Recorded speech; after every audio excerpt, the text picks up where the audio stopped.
All right, welcome everybody to this seminar on labor organizing. Just to refresh everyone, we are the DSA, a Democratic Socialist organization here in Missouri and across the country, and we are doing this seminar to educate workers on the basics of labor organizing, because of course union density in this country is pretty poor, and we are looking to turn that around and build working class power. So, in the interest of that, we are holding this seminar to just give people what they need uh, get organized and build unions.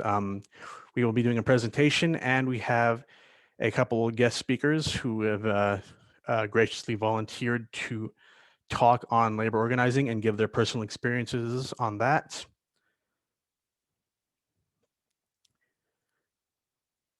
Okay.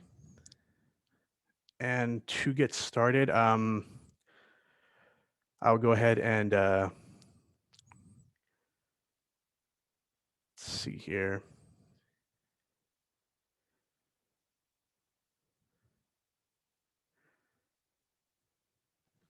Alejandro, do you want me to share my screen and start on the Yeah, presentation? yeah, we're good to get started here. Okay.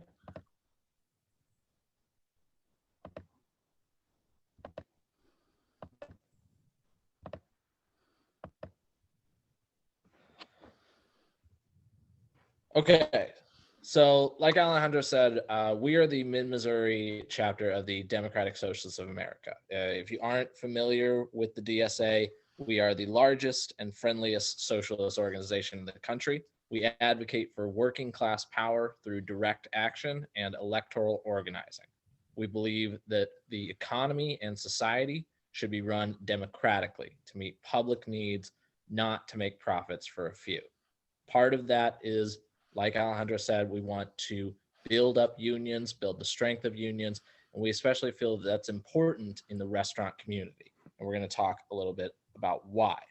So, by the numbers, 110 great reasons to join a union.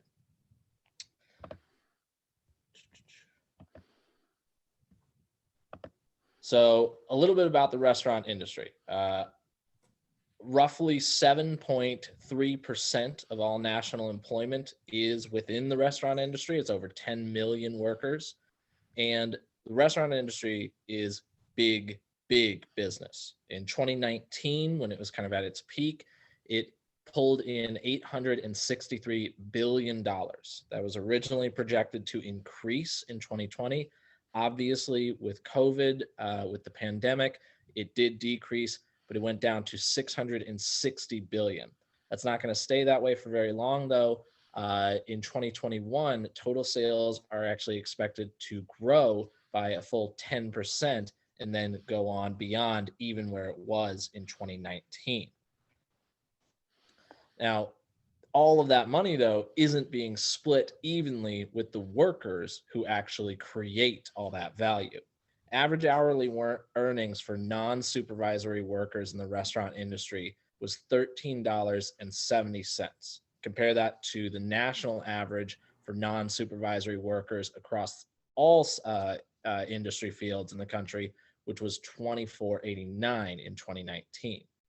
A big part of that is because a large percentage of restaurant workers fall under minimum wage. The national minimum wage is $7.25, and this has not changed since 2009.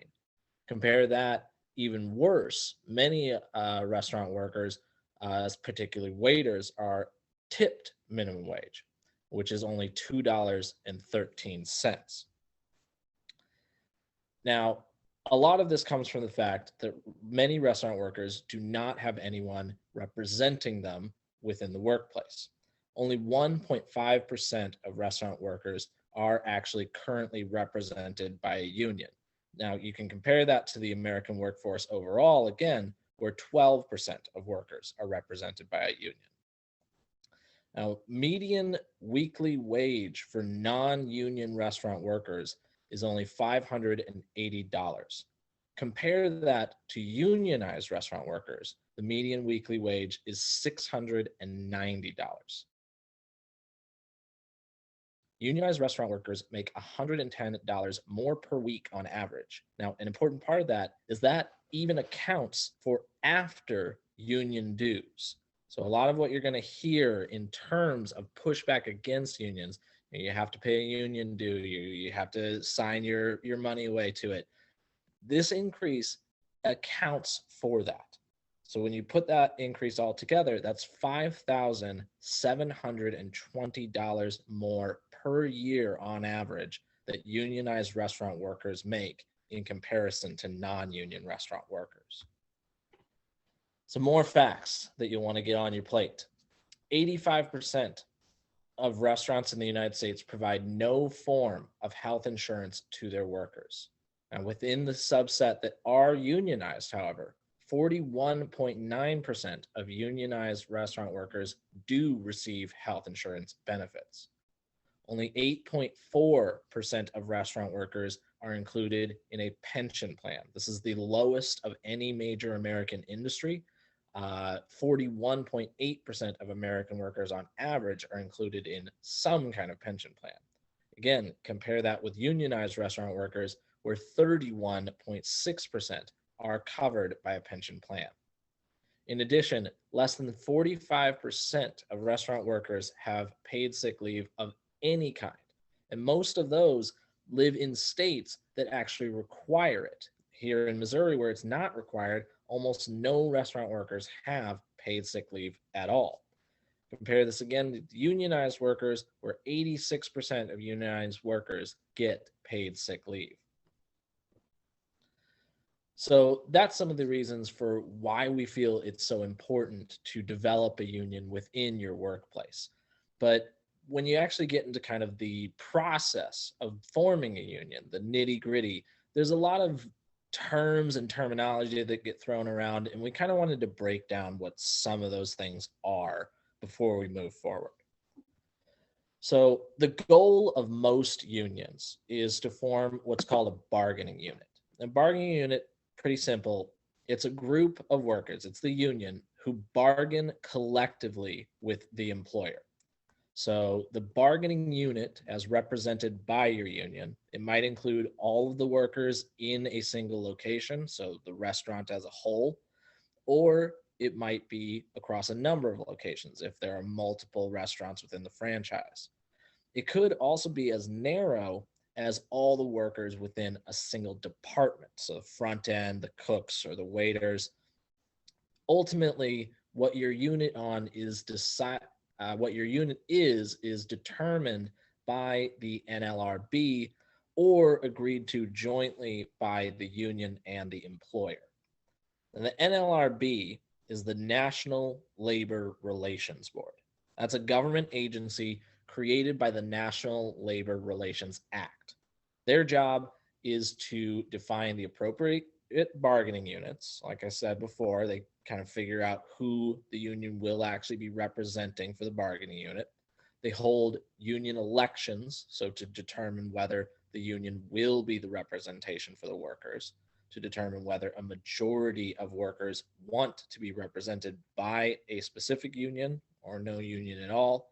And they also certify unions to represent employees. They also are in charge of ensuring that employers don't commit unfair practices. So we're going to talk a little bit later about union busting tactics and other illegal things that employers can do during the process of unionization. The National Labor Relations Board is responsible for making sure that those actions don't take place. Now, something that you're going to hear about a lot is an authorization card. An authorization card, or a union card, is filled out by pro-union workers during a representation campaign. The card usually specifies the union as a collective bargaining agent of the employees and must be dated and signed. So this is basically you signing your intent that you want to be part of the union, that you want to be part of the collecting bargaining unit. The NLRB will accept 30% of the employees' signatures on cards or petitions as a showing of interest required to conduct an election. So once you have 30% of your workforce signed onto those cards, you're able to hold an election where it will show if a majority of workers actually supports joining the union. That's during a process called a card check. This is the procedure where signed authorization cards are checked against a total list of employees that would be part of a prospective bargaining unit in order to determine if the union has majority status. The employer can, at this point, recognize the union without having a formal election. So if you can get a supermajority of the workers in the shop to sign the cards, you can at sometimes be recognized as the bargaining unit without having to go through the process of the election. Now, whether you go through the card check and get recognized voluntarily by your employer, or you go through an election and are recognized later, what you ultimately want to come to is a collective bargaining agreement. And this is an agreement negotiated between the union and the employer. It sets forth the terms of employment within that shop. A collective bargaining agreement can include provisions regarding your wages, what your vacation or leave time is, what your working hours are. It can even dictate things like working conditions, health insurance, and other benefits.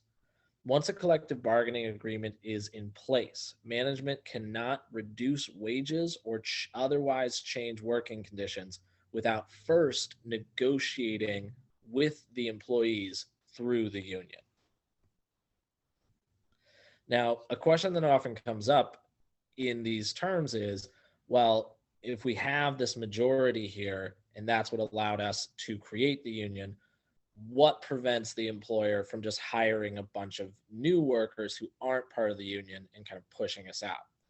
What's great in Missouri is that we are not what's called a right to work state, which means that we can form union shops or closed shops. This is a form of security provided in collective bargaining agreement. Basically, it stipulates that new employees who come into the shop have to either belong to or pay dues to the union as a condition of retaining their employment. So essentially, any new worker becomes either a member of or represented by and paying to the union by default. So that's a lot of the terminology that comes up with this. It gets thrown around a lot. We wanted you to have kind of familiarity with all of it before we got into the actual kind of piece by piece parts of organizing a union when you're actually wanting to set out on that process. Nate, sorry to interrupt you, but we do have a question. Oh, my bad. Regarding union shops, so how does that work in a right to work state? Okay, so this is good because I actually worked in Kansas for several years as part of a union. So Kansas is a right to work state. Basically, that means that a closed shop, a union shop, is not legal there. And this goes a little bit further because they've also stipulated that within a unionized workplace, the union has to represent everyone, even if those people aren't paying union dues.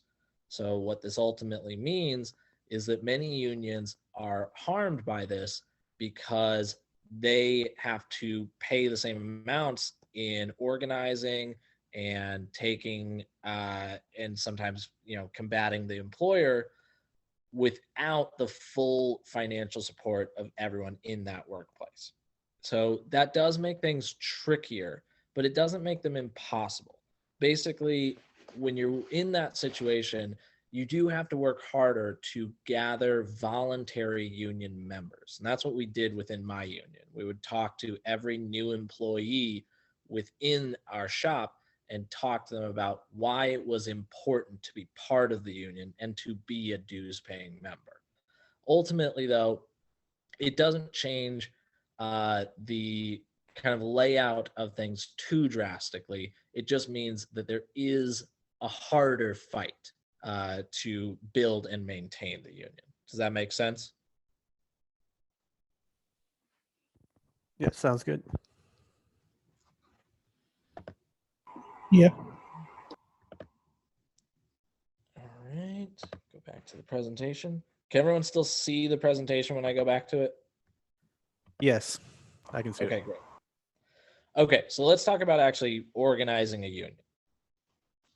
So the first thing is that you need to know who you're organizing. Like I said from the beginning, at a certain point, it will become a thing of record who your bargaining unit actually represents. And it's good for you to have an idea of what that looks like before you start off on your campaign.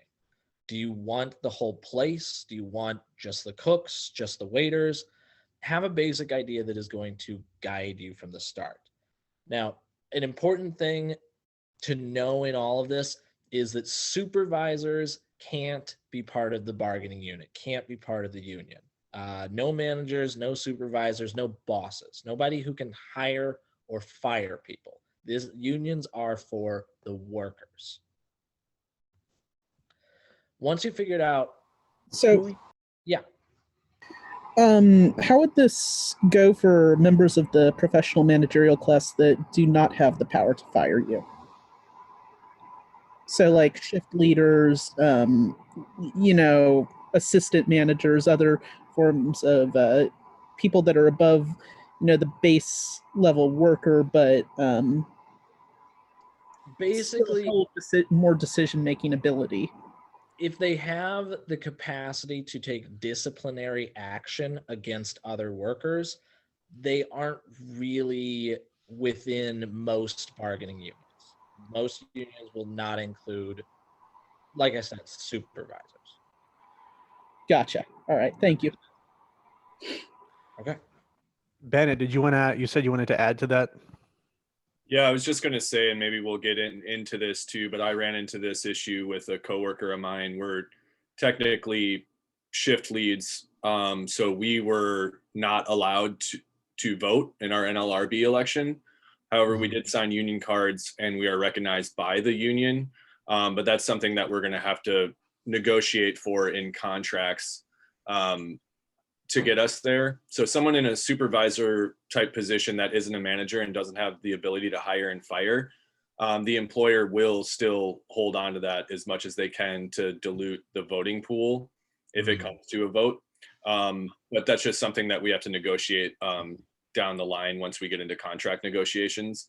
And so, yeah, I think if you're in that supervisor type position, I found that even though the union is fighting for it and my coworkers are fighting for me to be included or us to be included, it's just something to keep in mind that you can still fully support the union and the fight, and they will fight for you if you're in a position where you, like, I can't hire and fire. I have to kick everything up above me.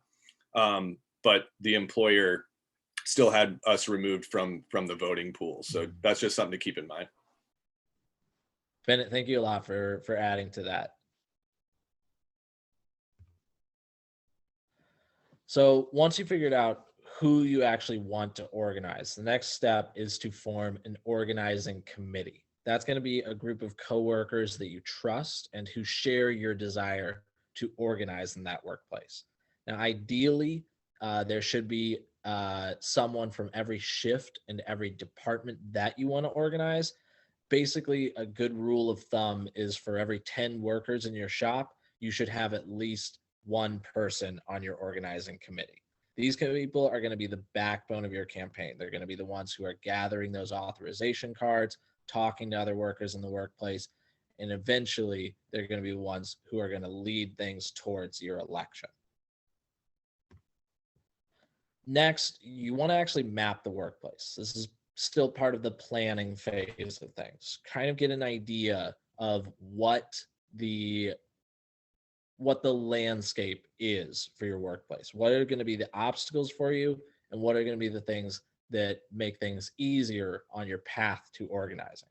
So get an idea of how many workers are in the shop. Are there multiple locations? Do you have multiple locations within the franchise? Who is the supervisor? So who, like we were talking about before, who might not be able to be part of your voting block and part of your collective bargaining unit? Who would be interested in unionizing versus who might be hostile? Like you said, like we were talking about before, you need a majority of votes, but you don't need unanimous votes on this. Look at what jobs there are and what shifts. Start making a list of your fellow employees and take notes to kind of figure out, like I said, what the landscape of the place looks like and how you might proceed towards the eventual election vote. The next thing you want to do is actually decide on your representation. So pick a union that you want to represent you. Talk to a few different unions and see which one actually works with you the best. And if you're not familiar with what unions could potentially represent you, you can Google your AFL-CIO council for this area to see which unions you have here. You can also check with Missouri Jobs with Justice. They have a list of their member organizations, almost all of them unions. That can also be a good directory for you. For the St. Louis area, most hotels and restaurants are represented by Unite Here. But if I remember correct, there is not really a Unite Here presence out here in mid-Missouri right now. Now, there are also independent unions like UE, but unfortunately, there isn't a dedicated restaurant union. But any union can represent any kind of worker if they want to. It's also possible to start your own union, but that adds more steps to things that we don't really necessarily have the time to get into right now unless our speakers will be covering it later. Whatever you do decide, it is up to you and your committee to make the drive successful. The union that you work with might help you with advice and some resources to a limited degree as best they can, but ultimately the work of organizing that shop will come down to you and your organizing committee. Next is the campaign. Talk to your coworkers, expand your committee, and establish your platform. With your organizing committee, design a campaign strategy for how you're going to reach out to people and win support for the union drive. A big part of this is you want to avoid as much as you can talking about the union at work. Technically, you can't be prevented from talking about the union at work, and reprisals for doing so are against the law. That doesn't mean that they don't happen. So you want to be kind of as careful as you can be during this step. Now, while you're doing it, expand your organizing committee as much as you can. Like we talked about before, they are the backbone of your campaign. They are going to be the ones reaching out to people, talking to people. So you are going to want to grow that group as best you can. Like I said, again, do not let your employer find out what you are doing. Also, develop a platform for your drive. What are you organizing for? Is your main goal to increase your wages? Is your main goal that you want increased or existing sick leave? Are you trying to create better working conditions or better shifts? What's something that works for everyone within your prospective bargaining unit? What do the people that you talk to sound like they want to see the most within that workplace? You can design your campaign around those conversations. And once you've talked to people and you've got enough support, start circulating authorization cards or petitions from the union, because those are essential to actually getting to the card check or election part of this. Next is to file and go public. Once you've collected a supermajority of signatures of everyone who would be represented by the union representing you files for an election with the NLRB. Now this phase gets skipped if if your employer voluntarily recognizes the union, but that's definitely the minority of cases. Generally, it's going to have to go to the election. Yeah. Now, during all of this, you're going to have to resist the employer campaign. This is especially going to be at the forefront once you have your date for an election. As soon as the boss knows you're trying to form a union, they will try to stop you using fear, using lies, and using intimidation.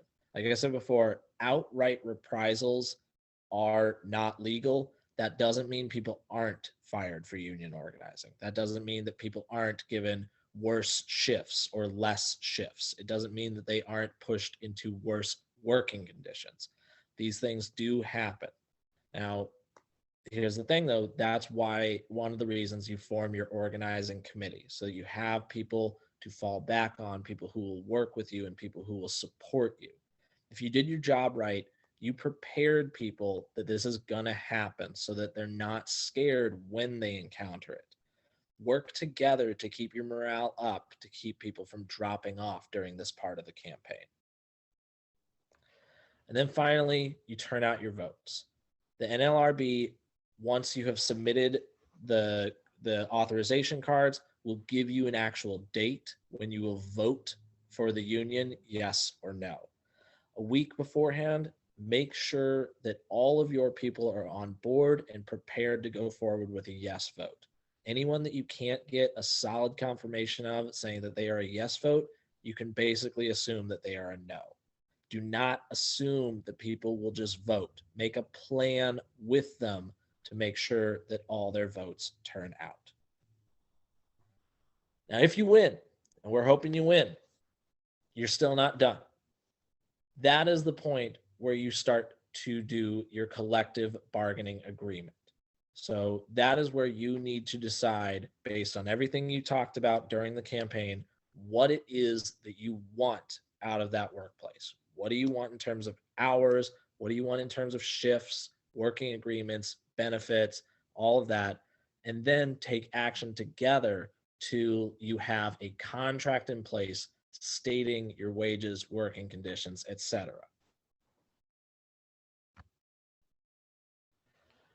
Now, we talked about this before, but it is very important. You will get opposition. Owners and employers are fundamentally opposed to organized labor. There is a reason that the wages in restaurant work are so low and the sales so high. They want to keep as much of those resources to themselves as they can.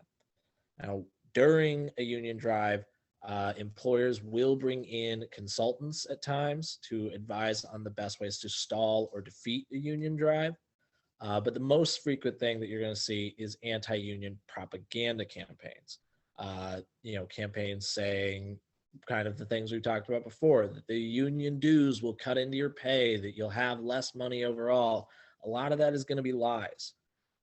You might see one-on-one meetings with workers to try to intimidate them.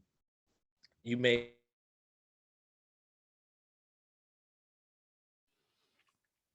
You kind of broke up there.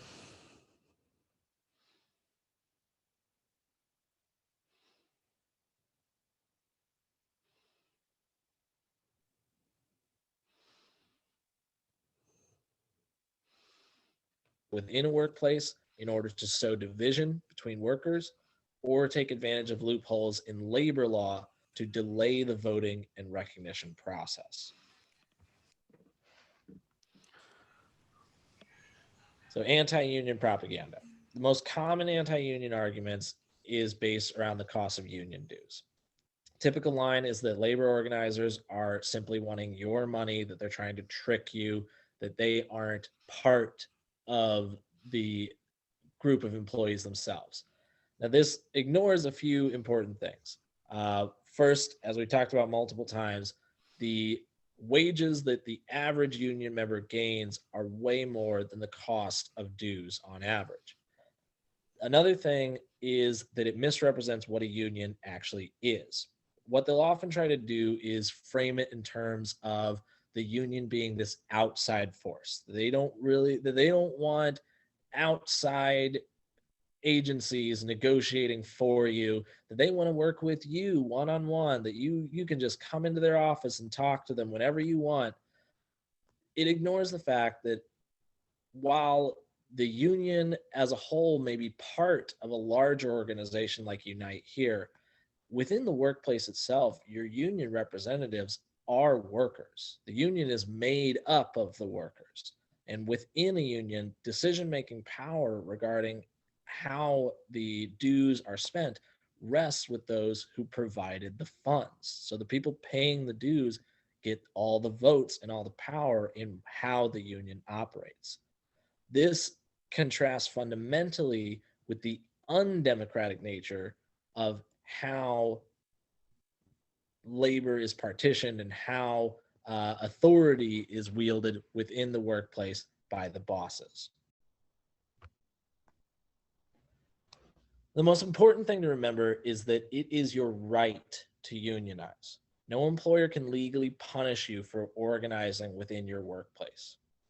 The success or failure of a union campaign will depend on the strength of your relationships with your fellow workers. This means that you need to keep in regular contact with your coworkers and develop a culture of solidarity. You need to be able to rely on each other. Additionally, it is vital to keep yourselves well organized and ensure that the structures of your union remain strong.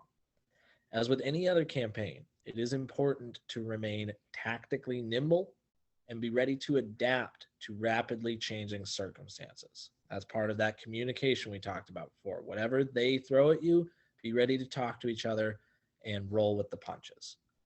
Public support can also be a powerful tool. Enlisting the aid of labor rights organizations within your community, like the Mid-Missouri DSA or Missouri Jobs with Justice, or reaching out to sympathetic people in local media can put a lot of pressure on employers to voluntarily recognize your union. Employers frequently use illegal methods when attempting to defeat a union drive. Be sure to keep a record of any potential law breaking committed by your boss, along with evidence to present to authorities. If you have a one-on-one meeting with the boss, write down what happened in that meeting. That's very important.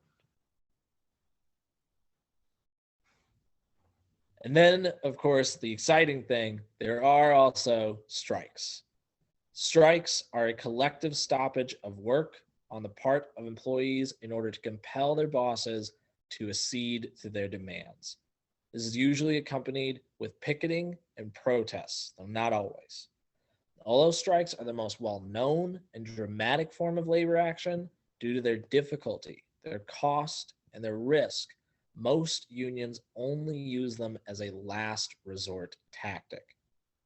During a strike, employers will often attempt to bring in strike breakers or scabs to replace the striking workers. The success or failure of a strike depends on a lot of things, like the strength of the union, the type of the industry, and public support for the strike. So let's talk about some places to get involved. Like we talked about before, a good place to find potentially a union to work with, the Missouri AFL-CIO and Missouri Jobs with Justice. There are also, like we talked about, independent unions like UE or the IWW, the Industrial Workers of the World. Now, as a whole, the Democratic Socialists of America have the Restaurant Organizing Project, which we are part of here in the Mid-Missouri DSA. You can connect with either our national org at dsausa.org or contact us. Email us at midmodsa@gmail.com, and we'll do everything that we can to work with you and assist in your union drive. Alejandro, do you want to take it from here? Yeah, okay. Thank you for that presentation, Nate. So now we'll move on to a couple of speeches we have prepared, some talks on union organizing. We do have, I believe, a couple people ready to speak on that. So which one of you wanted to start off? I'll just pick at random. Bennett.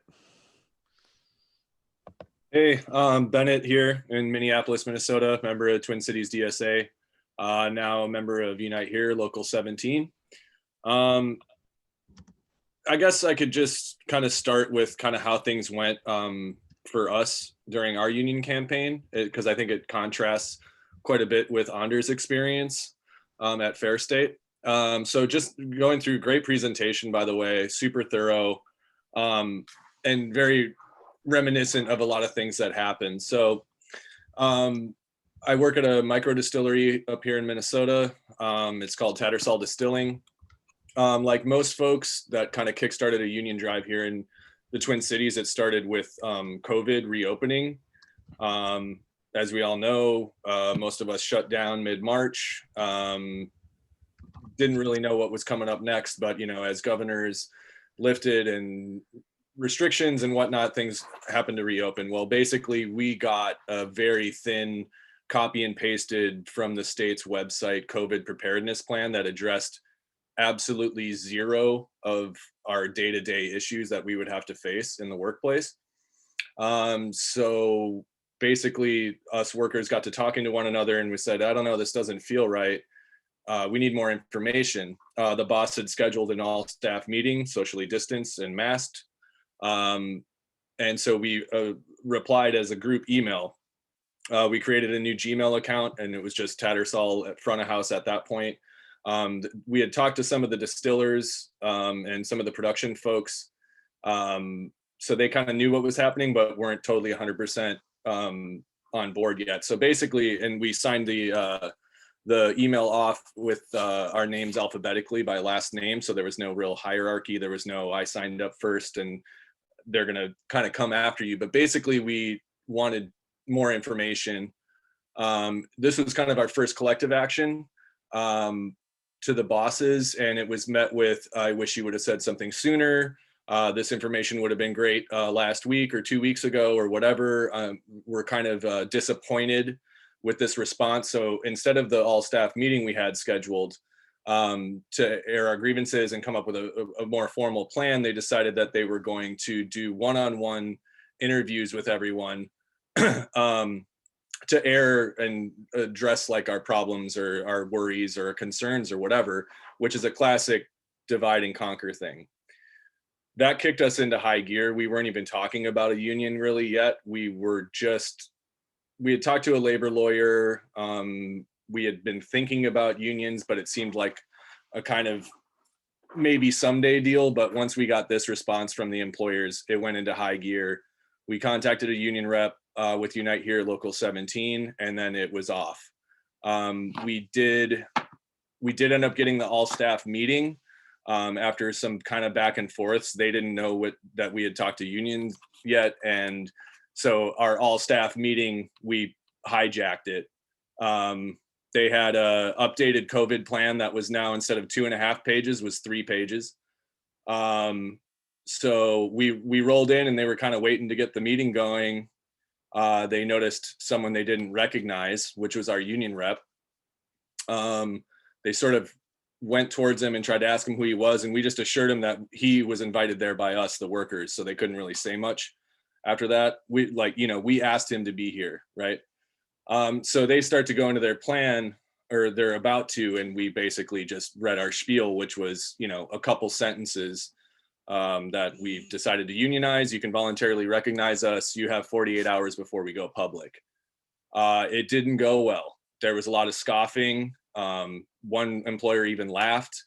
And then we basically left. That was it. The union rep brought the voluntarily recognition slip. They didn't want to voluntarily recognize us on the spot. Again, I said we gave them 48 hours to recognize us, or we were going public with what we were asking and what they were dishing out to us. Upon this, most of us, I would say probably 70% of us had already left. We were out in the parking lot making our way to our cars and things. I could back up, but we signed union cards in a parking lot beforehand and rolled up collectively too, which I think was like a really nice way. Usually a work meeting, people kind of trickle in as they get there. We showed up all at once, and I think it kind of threw him for a loop. Anyway, as we were leaving, one of the employers rushed to one of the distillers or the distilling team who was there for the all staff meeting, because it's an all staff meeting, they were in support of the union. They just kind of wanted to hear it out. They hadn't signed union cards yet or anything. The employer accosted them. Are you in favor of the union? Are you in favor of the union? Did you know about this? Of course, illegal as hell. So the union rep ran over and was like, you can't talk to them about this. And they had to, I feel bad for them because they had to work the rest of the 8 hours that day with this toxic environment. And one of the employers starting to call the cops on the union rep. Big no-no. We have a very diverse staff too. This meeting took place almost a month to the day after the murder of George Floyd. Highly tone deaf, illegal, wrong. And then, yeah, after that, we decided to go public. We had kind of done a lot of the legwork on designing slides for our social media campaign. Everything was like ready to go.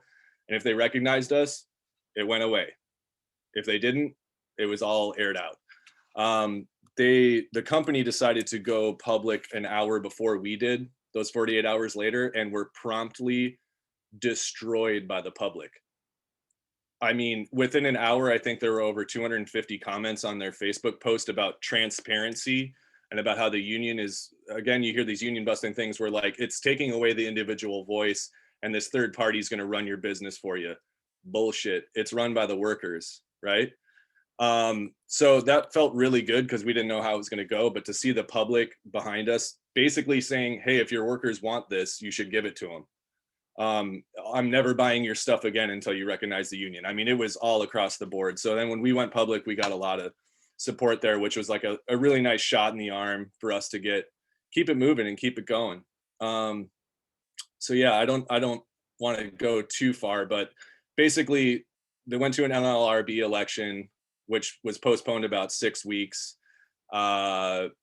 just due to COVID, I think, and it was a mail-in ballot. So I think everything's just taking longer.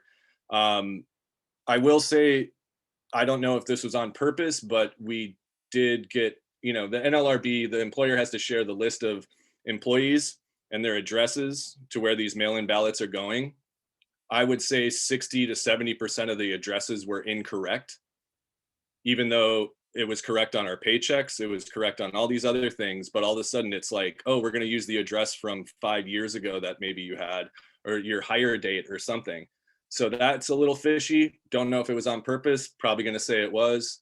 Anyway, it got cleared up, and we won our election in August at about 87%. That's excluding me and another coworker who are very pro-union, but aren't eligible to vote because of our managerial status, which I mentioned earlier. So that's a big win. That's kind of a hot shop model, I should say. I mean, I feel like we went from, being disgruntled to signing union cards in something like a week and a half. It was like pretty insane. I think that's a unique position. I will say our workplace is only about 40 people too. So I think that's an element of it as well. We're not a huge chain. We're not hundreds of people working 3 shifts and stuff like that. So that's something to keep in mind. But yeah, we won the election. We're working towards contract negotiations. So it's moving forward. It's awesome. But I'll probably kick it over to Anders because their story is a little bit different, but a lot of similarities as well. And thank you guys. And let me know if you have any questions, anybody. Awesome. Thank you, Bennett. Thank you, everybody. Yeah, this has been a great presentation so far. So like Bennett said, he and I are in the same metro area here. I'm just right across the river in St. Paul, but we're very close. And our 2 of our work sites are near each other as well. Mine was a bit of a longer project. I've been with my employer for just about 3 years. And I would say, 6 to 9 months into working there, I kind of started to get just kind of a feeling of like, hey, I think this place could unionize. I think it'll be a bit of a project, but I think that there's definitely potential there. I was already involved in my local DSA chapter, so I was able to make some connections there and start having some conversations with union organizers. And so over the course of, I would say about a year and a half or so, was kind of like this slow, steady project in which, similar to Bennett's Place, everybody, including management, were at about like 40 to 45 people.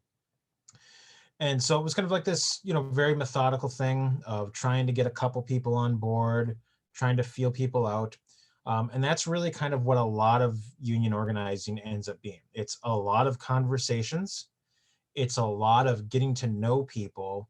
And it's a lot of kind of, tossing out little things into conversations, seeing what the reaction is, making a mental note. So what was helpful was the fact that there was news that would come out that I'd be able to talk about. So early on, early 2019 was when Anchor Steam Brewing out in San Francisco went public with their union. And I had been able to kind of get wind of that and had been in touch with some of their organizers before they went public. But then once it came out public and there was several great articles that were written about it, it became an easy thing to just put into the conversation, because I could say, it was part of the industry, and everybody in the brewing and distilling industry pays attention to it to some degree more widely. They're all on kind of overlapping social media stuff. And so I was able to throw that into conversations. I was able to see how people reacted. Some people reacted with like, oh, really? That's kind of wild. And then I was able to be like, yeah, and I'm hearing this good thing and I'm hearing that good thing. And boy, aren't these really cool, interesting things? And you just see how they react. And other people would react just like, oh, cool, whatever. And like that, maybe that means that they're not interested right now, or maybe that means that it just didn't hook them the way that you hoped to. So again, it's a lot of conversations, unless you're dealing with, like what Bennett said, a hot shop situation. So you have a lot of conversations, but eventually you kind of get a core group together, like the presentation said. I had difficulty. I work on the production side. I kind of do all the warehouse stuff and like shipping and receiving for our brewery. So I see a lot of like the brewing team and the packaging team, and I see some of the front of house, because we've got a tap room separate from the main brewery. So that's a little bit of a challenge. But even at places where they're in the same physical location, it can be a challenge. So it kind of like was taking time, but was able to get a few more people on board here and a few more people on board there. And of course, if it takes long enough, some people leave. And I had several people who were fully on board with the union, but either they just got too frustrated with working there, or they got a better opportunity and they left. And so that was a challenge as I went. But eventually our core group, was able to get kind of to a certain level. And then like Bennett said, first COVID hit, and part of me was kind of like, oh boy, did I, have we lost all momentum? And for a little while we did, just because frankly, people were happy to have a job, with how difficult things were for those first couple of months. But then, as things opened up, and as reopening in Minnesota was very kind of disjointed, and even the most sincere good attempts at reopening a service industry place was going to have some issues. On top of that, we had the George Floyd uprising start, right in our metro. And, we had all of that unrest, and kind of a real eye-opening experience especially for a very white industry overall, of people kind of like having to look at things in a little bit more stark manner than they had before. And then on top of that, we had kind of some internal issues. One of my big hurdles that I identified early on was, well, everyone who's in management is pretty nice on an interpersonal level. There's no one who is, and I don't know what language we're using on here, but there's no one who is an out and out asshole on the management team. Well, at a certain point, we ended up getting some new management positions opening up, some people cycling in and out. And we got, in one particular department, we got somebody who was pretty rough and started clashing with people right away. Long story short, this is also all last summer. Within a very short time frame, this led to one long-standing employee basically getting kind of, not pushed out, but kind of told, well, you can either get used to it, or we can give you a severance package. That's your choice. and another employee ended up who didn't even work in the same department as this manager through a long chain of events, and they ended up getting fired. And it really kind of like threw ice water into everybody's face on what exactly is the situation going on here. This very nice place that seems to want what's best, and frankly, not a horrible place to work either. Pay rates not great, but for the industry, not bad. Some benefits and things like that. But seeing that, like, hey, there's no structure for discipline. There is no structure for how people get fired. It can just kind of happen without any sort of like, thing, or any sort of like written warning, or any sort of like process or anything like that. It's at will employment. That's what it is if you don't have a contract of some sort or another. So that was really kind of like the big moment, and a real kind of like conceptual way that I would really encourage people to think about their organizing is that if you're not dealing with a hot shop situation like what Bennett described, you really need to be ready for the long haul for it. You really need to be ready to be very methodical, and it might not happen in a month or two. It might, like in my case, might take a year and a half or more. So if that's going to be the case, then you need to be ready to have that kind of structure, and to have the kind of the organizing committee, and what do you have as the union inside the workplace ready as kind of like the vessel that when at some point something's going to get everybody activated and riled up. Something's going to get people to that point. One of the real lessons that I learned for both union organizing, but really organizing in any aspect of life, is that most people don't need to be told that things are horrible.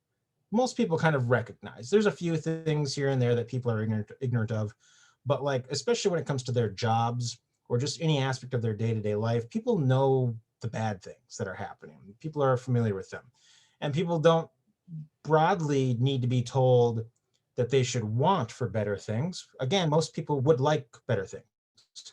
What people need is to be convinced that, one, they have the ability to change things for the better, and two, this is the situation that it is worth the risk to go for it. And that is what I would really urge people to focus on, because you see it a lot. And obviously, you see it a lot in like social media and stuff like that. This real focus on pointing out the bad things, or this real focus on like, why don't people wake up? Why don't they demand something better? And that's just not how most people work. But if you can get them rolling, if you can get them moving, if you can get them convinced that, this is worth risking my job. This is worth putting a little bit of myself out there. You can get people doing some pretty incredible stuff in a very rapid period of time. And so, when it came to us, Bennett's location was the first in our area last summer to go public and announce their union. Then we had another like major brewery in the area announce and immediately start getting some pushback from management. We had kind of a small coffee chain in the area announce. We had a couple other small distilleries announce. And then there was also in the midst of that, my brewery as well. And we had kind of like adjusted our date and try and figure out when exactly we wanted to go public, but it was a very much of a group decision. When we brought people on board, we just kind of said, there's only two rules. And one is you need to have a conversation with someone else before you bring the next person on board. And two, we never use the U word inside these four walls of work. And like I said in the comments, come up with a fun code word. It's a fun little task that you can have in this process. So we got to the point and we felt ready to go. We had 80% overall ready to, who were ready to sign their union cards. And that equaled more than 75% within each specific department. We had gotten all of the front of house workers, all the taproom workers, all of the brewers, all of the packaging department, And we had even gotten several people working in like office or offsite sales jobs who were not, considered to be management signed on as well. And then the day after Labor Day weekend, we had a meeting planned and we walked right in and gave it to the CEO. We got voluntary recognition, which is not a hugely common one. Don't bank on it. For ours, I think the major factors were one, we went in and we had, like I said, more than 80%. So it was kind of very obvious that like, hey, you management will have to work very hard to whittle this number down for you to win an NLRB election. Two, like I said, the really big brewery in the area, if you know the beer industry, Surly, their front of house workers had announced a union, and then the company really started stepping in it when it came to their responses on a lot of stuff. And so it was kind of similar to Bennett's story. We're getting just destroyed on social media. And, and I think that was a major factor too, because in our businesses of, craft beer and craft distilling and stuff like that, there's a real heavy emphasis on, community relationship and building that and kind of that community image.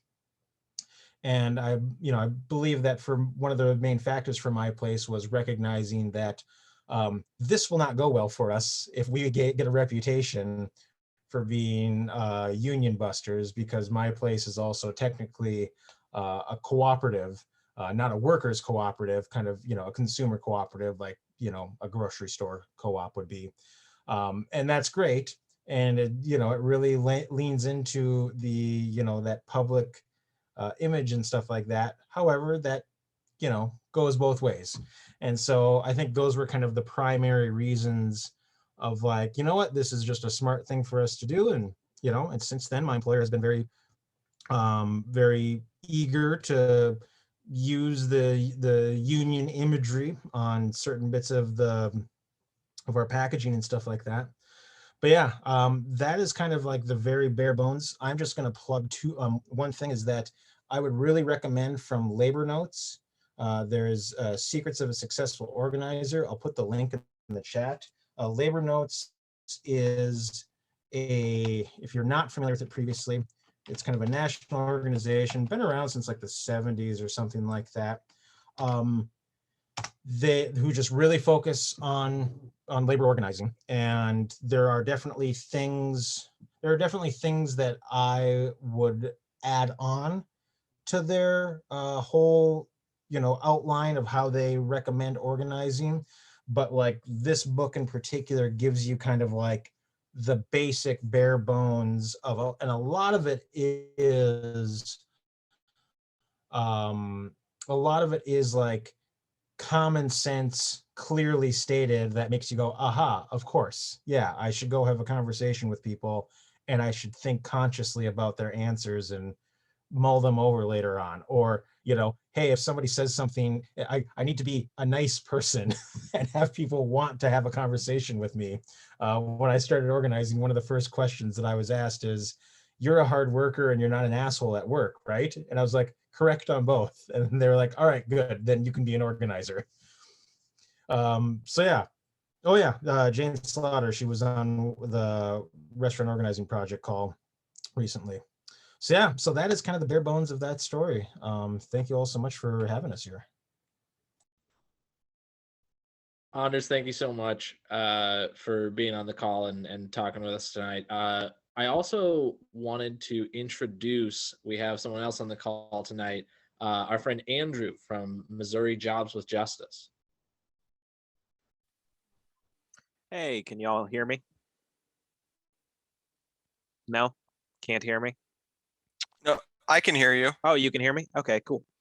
Hey, my name's Andrew. I'm with Missouri Jobs with Justice. I'm also the public sector field rep for Labor's Local 955. Was there anything specific you wanted me to touch on, Nate, or just to say hello?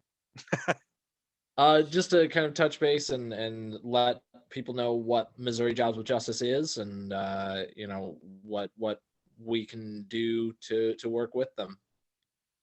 Yeah, so Missouri Jobs with Justice is a coalition organization. We have a bunch of local labor unions throughout the state that are a part of us. Also, we're part of the MOVE Collaborative, which is the Missouri Voter Engagement Collaborative,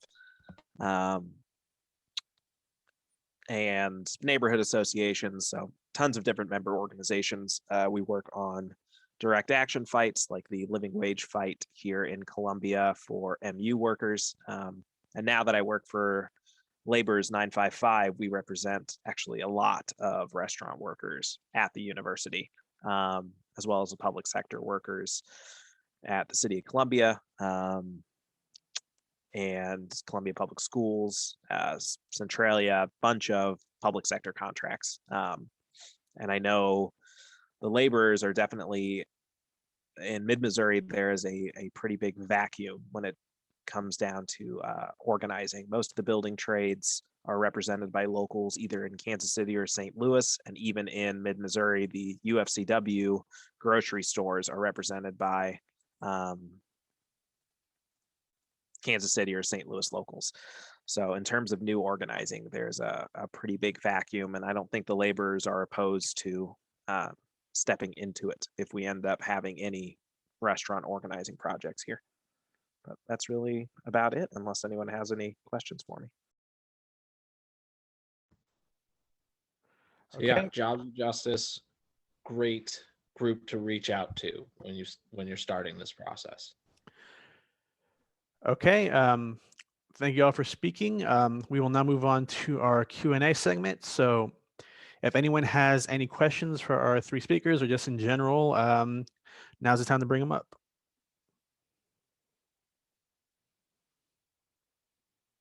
Yeah, hi, Nathan here. So can everyone hear me? Yeah. So where I work, all full-time employees essentially are supervisors. Everyone else is part-time. So I was wondering, like I'm technically a supervisor. I don't even know what that means. Like I don't know what responsibilities I have as a supervisor, but I am one. And I'm wondering like what kind of roadblocks that could have. Like I know it was mentioned in the presentation, or no, I think Bennett, you mentioned that you are a shift supervisor. That's my title. I don't think I can actually take disciplinary action against anybody. I can't hire, I can't fire, but that's how most of the full-time employees are. So yeah, just curious about what roadblocks that might create. Like you probably have like keys and codes and like, voiding capabilities or something like that, but you're not really disciplining or hiring and firing. It's more just like you're the go-to, like to lock the door at the end of the night or something. Yeah, I know where all the stuff is. Yeah. Yeah. I just personally, my technical term or title at my job was lead bartender, because we make everything on site and we subsidize it from the distillery. So I don't do inventory, I don't do ordering, I don't work with vendors or anything like that. So I sort of, because I've been there since it opened, and they were like bar manager, and I was like, no, like I guess I'm in charge of training, stuff like that. And yeah, I'm like you, I know where all this stuff is, and I know who to talk to if something arises, and I have a key to lock the door and set the alarm. I have access to the safe for deposits and stuff, but I can't hire, I can't fire. And it was difficult, but I think if it would have been a longer arc, like a year and a half or something like Anders was talking about, our campaign, it would have been a little more difficult. I would have had to I would have to be in the know, but I don't know how hands-on I could be, knowing that I might not have union representation and I have sway or something over that. But I think that's something, if you end up talking to a union rep, talking about how to get part of it or be a part of the union or represented by the union. Because I know a lot of service industry sectors, a lot of people do have supervisor type positions, even though they're not in charge of hiring or firing. So that's something you'd want to take up with the union rep, and maybe even have a collective talk with your other quote supervisors about getting on board and maybe even changing your titles as part of your collective action. Okay. Yeah. Oh, I can speak a little bit on this too. You know, we also had some of that at my job. A number of people, and I think this is just the trend in multiple industries these days, of people who have manager or have supervisor in their title, but really don't have the responsibilities. And even sometimes you have the reverse of somebody who definitely has the responsibilities of a manager, but that doesn't necessarily have the title. Maybe they actually are a lead or something like that. So there's lots of fuzziness. Or even as I've explained it within like the brewing industry, every brewery has somebody called the head brewer, but boy, does it change from place to place what that exactly means. For yours, I can say with definitiveness that it's not unprecedented. In fact, there's even a place within Unite Here 17 that I've been told, in which like everyone in the union has like supervisor or maybe even like manager in the title, but like none of them have that actual power. And I think the fact that it's similar to yours, everyone who's full-time has that same title. So it does have that effect. So it's not unprecedented. Otherwise, beyond that, I would kind of really echo instead of like, I would really kind of talk to somebody who's done union work that can speak upon like legal precedent. And I think a big factor in this would be also the part-timers and how many hours per week that they put in, and average and stuff like that. So these are all very, very, contextual to your place, but it's not a non-starter, is I think my short answer. Yeah. Okay. Thank you. Mm-hmm. Okay, do we have any other questions?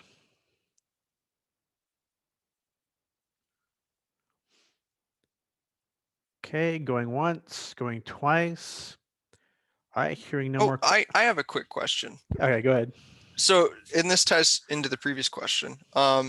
So this sounds like stuff that you might need a lawyer to help you out with if you're trying to form a union, something like that, for example. I don't know if that's the case, but I could also see there being a lot of legal obstacles that say an employer would know how to throw up or have easy access to, say, a union busting lawyer to just start throwing stuff up.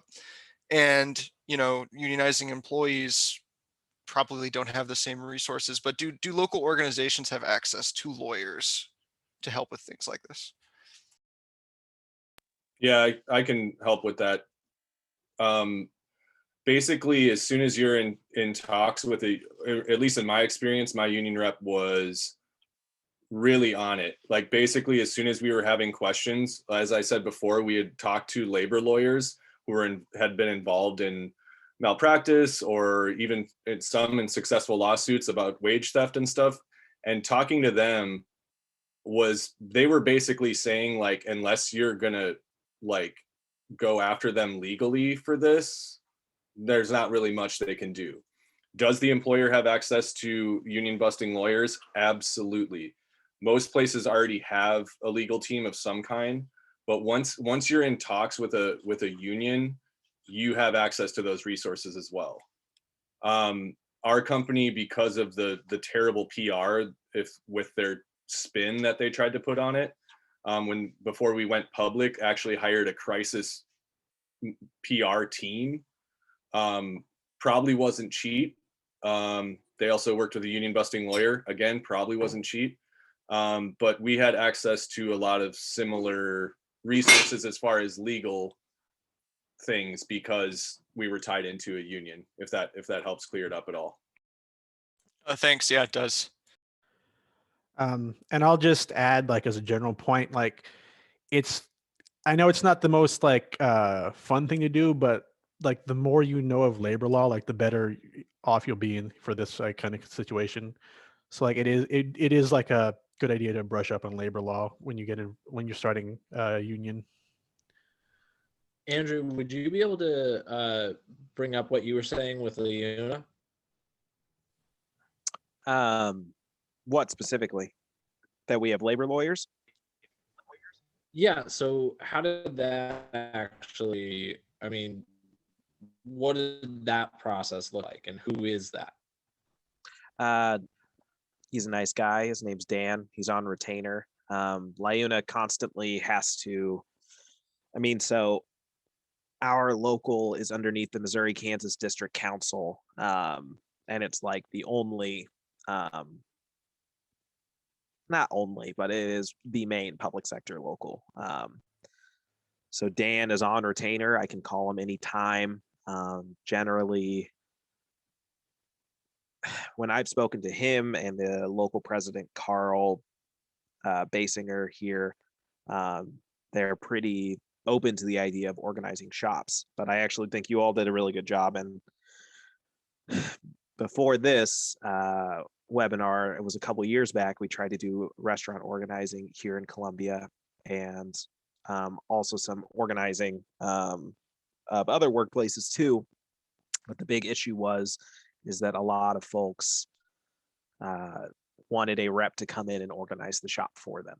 They didn't want to do that, to actually talk to their coworkers, and that's the big thing. And if it's not Liuna, if it's a bigger restaurant or bigger facility, not necessarily just restaurants, we have a very good relationship with IUE, CWA, which it's funny that you all mentioned UE because the factory in Centralia, Hubble, actually was an old UE local, one of the first. They've been collectively bargaining since before the National Labor Rights Act was passed, and then they got poached by the IUE way back. But yeah, they were a very democratic and pro-organizing union, and I know their organizer as well. But yeah, so if folks are interested in actually doing this stuff, we have a lawyer on retainer who would be happy to draw up the union cards. But I think that plus a pretty strong Jobs with Justice coalition, DSA being a huge part of that, actually gives us the ability to win density in downtown Columbia if that's something we wanted to do. Okay. Yeah, just to add one more thing, and Andrew's comments were in fact a great segue for what I was going to bring up anyways, on the whole, always be mindful of what does and does not do the organizing for you. And just to kind of phrase things a little bit differently, the way I would recommend when it comes to labor law on this sort of stuff is, yes, you should know it, and yes, you should be ready to bust it out when the time comes. Definitely, it's definitely preventative medicine much more than after the fact, because after the fact, one of two scenarios is now in existence. Either if your employer has violated labor law, either you're banking on them having unknowingly done so, and then you can potentially take advantage of it. The other possibility is that they've knowingly done it, but they think it's worth the risk and they think they've got the resources to win a legal battle on it. Don't rely on the labor law after the fact. You may still have to use it, but don't feel like that a legal win is going to do the organizing for you. You should know the labor law in advance because you're doing the organizing so well, and that you can use it as that preventative medicine. Once, no offense to anyone on the call, once it goes into the hands of the lawyers, it's kind of out of the hands of the workers. And that's sometimes necessary, but that's not the ultimate goal that we're trying to do. So that's just kind of my yes, it's important, and keep it in that context advice. Yes, exactly, Andrew. The lawyers are wonderful when you need them, but they can't do it for you. Also, just a little added note, and I mentioned this before, but if you have an interaction with a supervisor, with a manager, with the owner that feels a little off, like I said before, write down everything you can. Write down the time it happened, where it happened, who was there, and write down every single word you can remember from those conversations, because that stuff is very important. I'm speaking from experience. You want to get good notes. So something, oh, I'm sorry, are you done, Nate? I didn't mean to cut you off. Oh, okay. So something I want to, so when I hear you need to know labor law, I get a little scared because I think, oh no, I don't want to have to go to law school. That sounds intimidating, but I'm sure that there's some shorter resource, right, than a 2-year education and brushing up on the labor law you need to know to organize. Yeah, Labor Law for the Rank and Filer is a really great book. It's maybe 140 pages or something. They kind of break down a lot of things for you. Also, No Shortcuts, which I don't know was mentioned earlier, Jane McAlevy's book. It's not a full breakdown of labor law, but it gives you a lot of the tools that you can respond with that are laws, but you don't need to know every code and every single thing and maybe even the name of it, but you can at least have the knowledge to know that if something is happening that is against the law or even questionable or illegal, you can bring that up to your coworkers and or your employer. I threw it in the chat too, but I'm with Nate too. Write everything down. If it feels weird, date, time, location. I know, yeah, I think Andrew's writing it in here too, but as far as recording your meetings, a lot of states have laws against it, unbeknownst to them. So for example, when we marched on the bosses and declared our union, we walked in and told them that we were recording. They could have told us not to or shut it down, but we basically were like, we're recording this meeting, and they said, okay. And everything else was on tape after that point. So it just kind of depends on your state. But yeah, I don't think you need a 2-year degree to understand some of this labor law. There's great resources out there. The couple books I mentioned, and yeah, I'm sure there's other resources too, whether it's actually in contact with a union or talking to a union rep. They cleared up a ton of stuff for us, and those books helped tremendously. And that's one of the things that we talk about. You can start your own union if you want, but that is trickier. There's more steps to it, and you don't get that kind of support that you can in consultation with an existing union.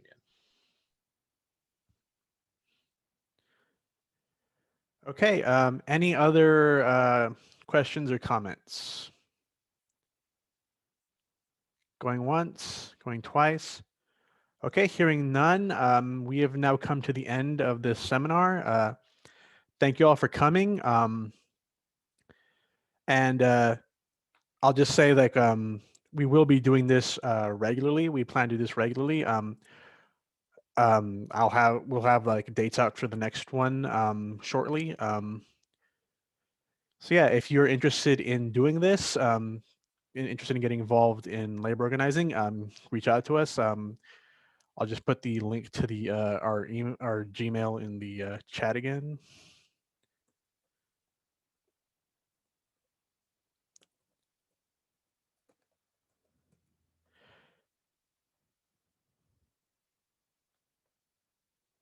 Nate, you're Oh, muted. Nate, if you're saying stuff, you're unmuted.